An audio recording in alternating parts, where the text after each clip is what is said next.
Assalamualaikum warahmatullahi wabarakatuh. Berjumpa kembali dengan saya untuk mata kuliah Logika dan Algoritma pertemuan 12, yaitu Teknik Searching dan Pengantar Analisis Algoritma. Teknik searching, apakah penjelasan dari teknik searching itu? Di mana teknik searching adalah sebuah teknik dalam memilih dan menyeleksi sebuah elemen dari beberapa elemen yang ada.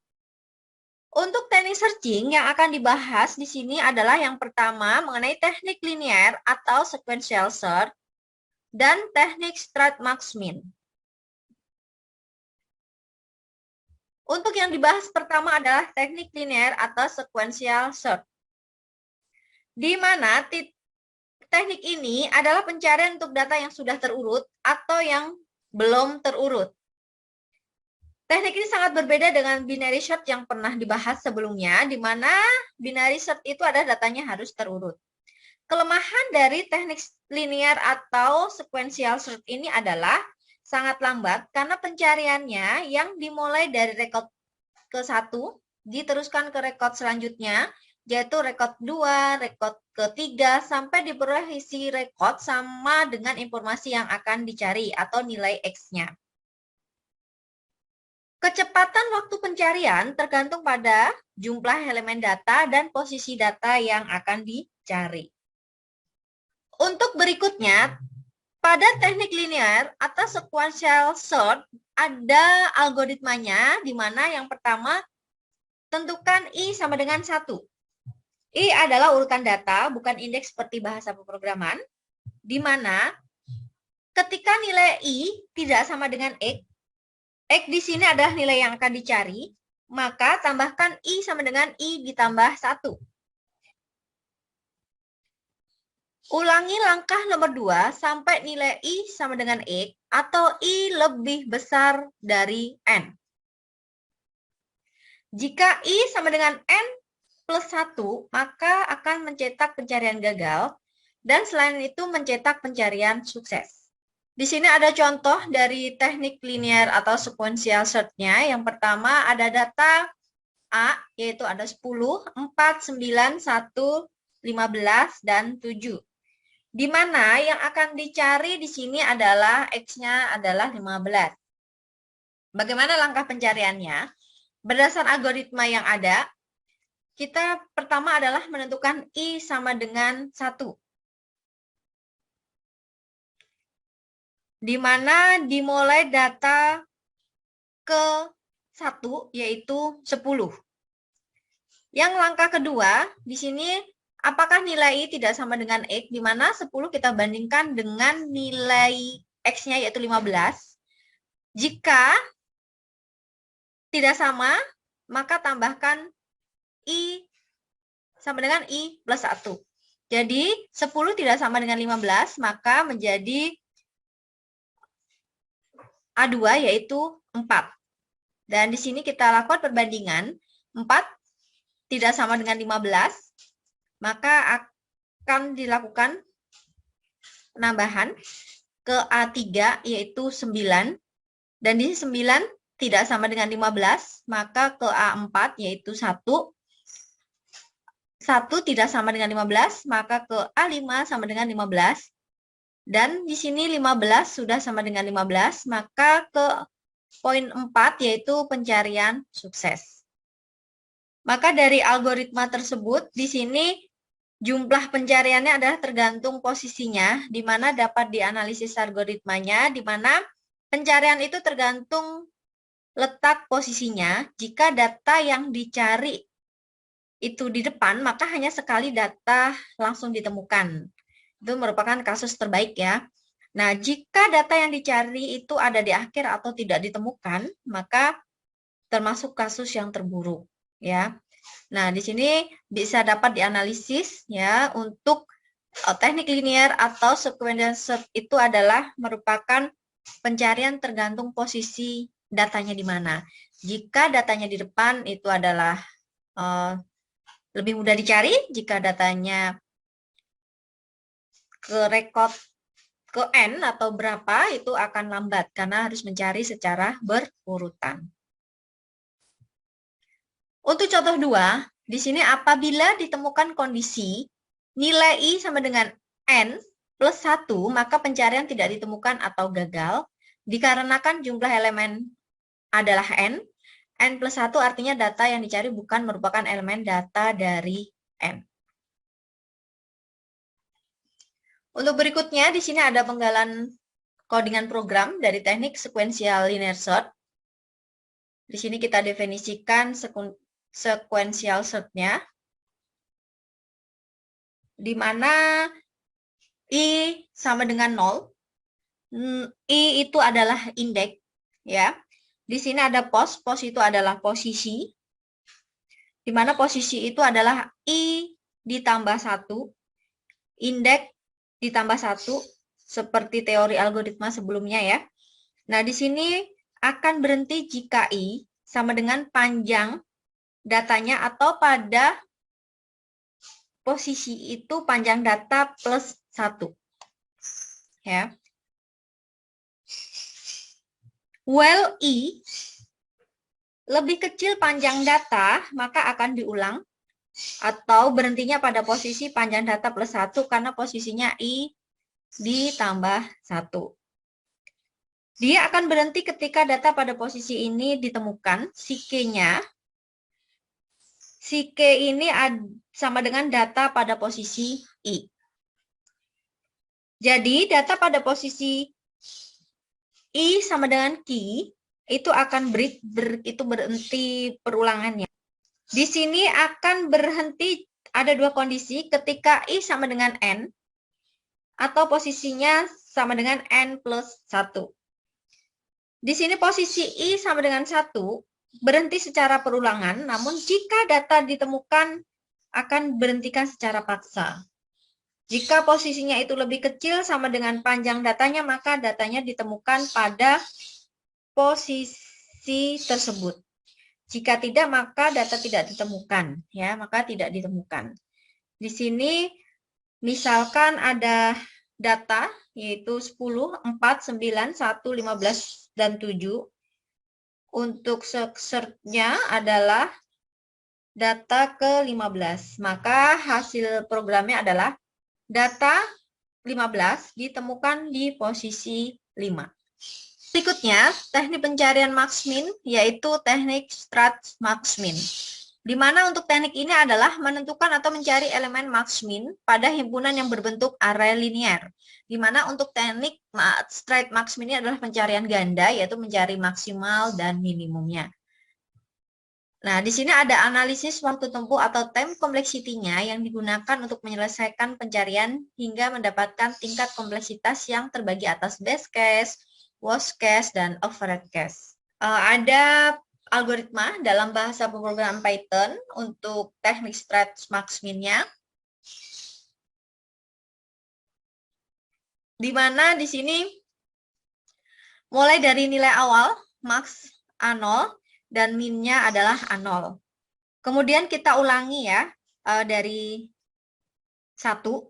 Ingat, indeks itu dimulai dari 0. Sedangkan ini dimulai dari 1. Maksudnya mulai dari data kedua. Karena bukan data pertama, dari data kedua yang sudah dimulai di data awal pada max min-nya ya. Untuk data pertama itu adalah sudah dimulai di nilai max min-nya. Sehingga proses pencarian itu dari data kedua, bukan dari yang pertama. Kenapa demikian? Karena yang dicari bukan nilai tertentu, tapi kita menentukan nilai max-nya berapa, min-nya berapa. Di sini ada dua perbandingan. Melakukan perbandingannya seperti apakah AI lebih besar max? Jika iya, maka disimpan dan simaknya menjadi AI. Jika tidak, maka membandingkan kembali ya. Di sini ada AI lebih kecil min. Jika iya, min-nya menjadi AI. Bagaimana jika AI tidak lebih besar max, tidak lebih kecil min? Ya, yang terjadi ya tidak berubah, maka akan menjadi nilai max, min, dan nilai tersebut ya. Jadi tidak berubah dari nilai max min-nya itu berapa. Selanjutnya, akan tercetak nilai max minnya berapa. Seperti itu ya. Untuk lebih jelasnya kita bisa lihat untuk berikutnya dengan tampilan flowchart. Strat max min bisa dilihat dari gambaran flowchart, yaitu di sini dimulai dengan nilai awal max min, nilai pertama adalah A0. Kemudian I sama dengan 1 karena data merupakan data kedua ya. Dan ada keterangan B itu benar, S itu adalah salah. Kemudian di sini apakah I lebih kecil dari N? N itu adalah banyak data. Nah, jika benar, maka AI lebih besar dari max. Jika benar, makanya max-nya akan berubah menjadi max AI. Jika salah, AI-nya lebih kecil dari min, ya. Makanya min-nya akan berubah menjadi AI. Dan jika salah, akan menambah 1 ya, I plus 1.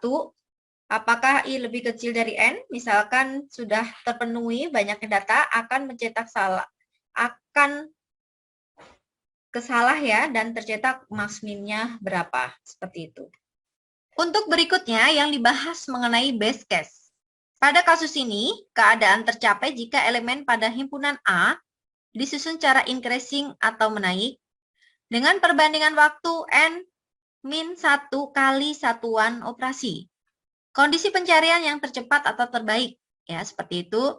Dan di sini ada contoh himpunan A tersebut berisi 4 bilangan yang disusun cara increasing atau menaik, yaitu A0 sama dengan 2, A1 sama dengan 4, A2 sama dengan 5, A3 sama dengan 10.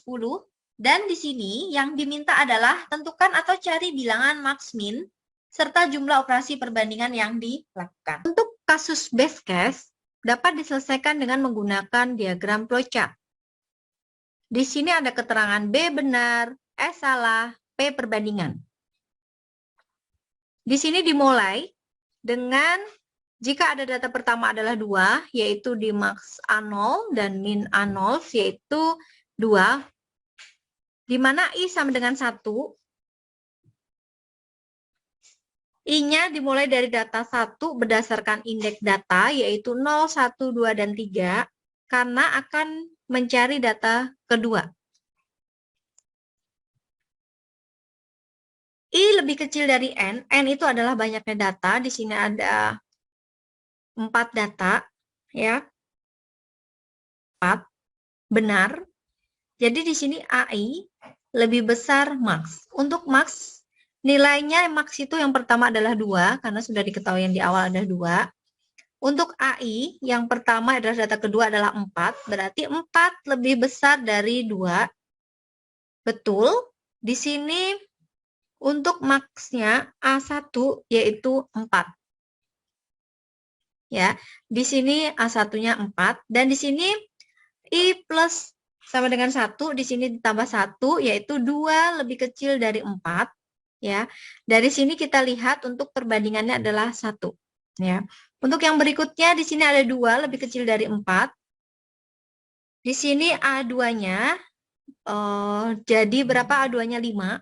Kita bandingkan dengan max yang baru adalah 4, yaitu 5 lebih besar dari max. Betul, maka di sini max A2-nya adalah 5, di sini berubah menjadi 5.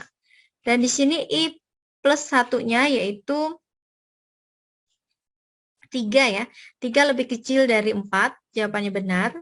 Yaitu di sini A3-nya yaitu 10 lebih besar dari max yang lama adalah 5. Dan di sini ada I plus 1-nya yaitu 4 lebih kecil dari 4. Jawabannya adalah salah. Dan di sini adalah tercetak max dan minnya. Jadi di sini hanya satu kali perbandingan ya. Jadi ada 3 perbandingan. Dan di sini untuk flowchart yang sebelah kanan tidak tersentuh sama sekali karena di sini di flowchart sebelah kiri ini sudah dapat menjawab dari kasus base case ini ya. Jadi kalau untuk perbandingannya sebanyak 3 kali. Dan untuk kasus base case di sini juga bisa diselesaikan dengan menggunakan rumus, yaitu N-1 sama dengan 3 kali operasi perbandingan. Dengan menghasilkan nilai minimalnya adalah 2, dengan bilangan maksimal adalah 10. Untuk berikutnya worst case. Pada kasus ini terjadi jika elemen dalam himpunan nilai yang terbesar berada di paling depan atau disusun secara decreasing, secara menurun ya, dengan operasi perbandingan sebanyak 2n-1 kali satuan operasi. Kondisi pencarian itu termasuk yang terlama atau terburuk. Nah, di sini ada contoh kasusnya, yaitu mencari elemen max-min dan jumlah operasi perbandingan yang dilakukan terhadap himpunan A yang disusun secara decreasing, yaitu A0 sama dengan 80, A1 21, A2 6, A3 sama dengan min 10. Untuk kasus worst case, di sini diselesaikan dengan menggunakan diagram flowchart. Nah, di sini kita mulai dengan max-nya adalah A0 dan min-nya adalah A0. Untuk max-nya, untuk nilai yang pertama di sini adalah max dan min-nya adalah 80. I sama dengan 1, di mana adalah mencari data kedua ya, yaitu I lebih kecil dari N, yaitu kita isi 1, apakah lebih kecil dari 4? Jawabannya adalah betul. Kita melakukan flowchart yang berikutnya. AI, A1 berarti data kedua, 21, apakah lebih besar dari max? Max-nya itu adalah nilai 80.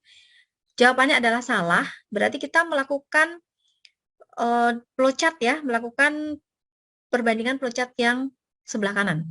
AI tadi itu adalah 21, apakah lebih kecil dari min? Min itu adalah 80, untuk nilai awalan tadi 80 sama ya, max dan minnya. Di sini jawabannya adalah benar, minnya itu adalah A1 ya, A1 di sini adalah 21, lebih kecil daripada 80. Di sini tetap di sini ada dua perbandingan yang ada, karena di sini melakukan perbandingan untuk yang tadi yang pertama ya, maksnya karena tidak sesuai dengan data yang flowchart sebelah kiri, kita melakukan perbandingan flowchart sebelah kanan, yaitu perbandingan sebanyak 2 kali. Nah, di sini ada I plus sama dengan 1, yaitu untuk data kedua, di sini adalah data ke sini ya, urutan ketiga. 2 lebih kecil dari 4, jawabannya benar. Nah, AI di sini yaitu A2. A2 di sini adalah 6. Apakah lebih besar dari 80? Jawabannya adalah salah, maka ke sini. Di sini adalah apakah di sini 6 ya. Apakah 6 itu lebih kecil dari min? Min yang terbaru tadi adalah 21. Jawabannya adalah benar, yaitu minnya adalah 6. Nah, di sini juga 2 kali perbandingan. Dan di sini 3 ya. 3 lebih kecil daripada 4, jawabannya benar. Jadi di sini kita melakukan perbandingan yaitu min 10, kita bandingkan dengan max ya, yaitu 80, ternyata tidak lebih besar, min 10 berarti kita ke yang flowchart sebelah kanan, yaitu di sini kita bandingkan dengan min 10 itu adalah lebih kecil dari 6. Di sini minnya adalah min 10 dan di sini 4 apakah lebih kecil dari N? Ternyata 4 tidak lebih kecil dari N, yaitu salah dan tercetak max dan minnya. Jadi di sini ada dua perbandingan juga dan diketahui bahwa di sini ada max-nya tetap ya 80 dan minnya adalah min 10 dengan total perbandingan sebanyak 6. Nah, di sini untuk pencarian worst case di sini juga bisa menggunakan dengan rumus, yaitu 2n-1, 2 kali 4 dikurangin 1 ya, yaitu sebanyak 6 kali satuan operasi perbandingan. Nah, untuk kasus ini bisa dianalisis jika data di awal besar ya, nilainya paling besar, maka akan selalu melakukan 2 kali perbandingan. Nah, ini adalah penyelesaian dengan worst case menggunakan diagram flowchart. Untuk berikutnya dibahas mengenai overhead case, di mana digunakan untuk memprediksi jumlah langkah operasi jika pencarian elemen max-min dilakukan pada elemen dalam himpunan yang tersusun secara acak. Jumlah prediksi operasi perbandingan yang dilakukan adalah rata-rata waktu tempuh best case dan worst case. Seperti rumus di bawah ini, yaitu untuk best case N-1 dan worst case 2N-1 dibagi 2. Setengah N-1 ditambah 2N-2, setengah 3N-3, 3/2N min 3/2. Dan di sini untuk average case, di sini adalah kondisinya pencarian secara acak. Ada contoh kasus pada himpunan A yang berisi 5, min 4, 9, dan 7, dilakukan pencarian elemen max min dengan menggunakan proses straight max min. Berapakah elemen max min yang didapat dan jumlah operasi perbandingan yang dilakukannya? Untuk average case, di sini diselesaikan dengan menggunakan diagram flowchart. Berdasarkan data yang ada, yaitu 5, min 4, 9, dan 7 dengan urutan 0, 1, 2, dan 3. Kita mulai, yaitu untuk max-nya adalah A0 dan min-nya adalah A0, di mana nilainya adalah 5. I sama dengan 1, di sini adalah urutan data kedua. 1 lebih kecil dari 4, N-nya itu adalah 4, banyaknya data. Jawabannya adalah benar, ya. Jika benar, di sini A1 yaitu 4 lebih besar daripada 5, jawabannya adalah tidak. Kita melakukan flowchart yang sebelah kanan. Di sini min 4 lebih kecil dari 5, jawabannya adalah iya, yaitu minnya min 4, ya. Nah, di sini ada 2 kali perbandingan dengan min sama dengan A1 adalah min 4. Nah, di sini ada I plus sama dengan 1, yaitu 2 lebih kecil dari N, jawabannya adalah 4 ya. I A2 lebih kecil dari 4, jawabannya benar. Jadi di sini A2 yaitu 9 lebih besar dari 5, jawabannya adalah benar.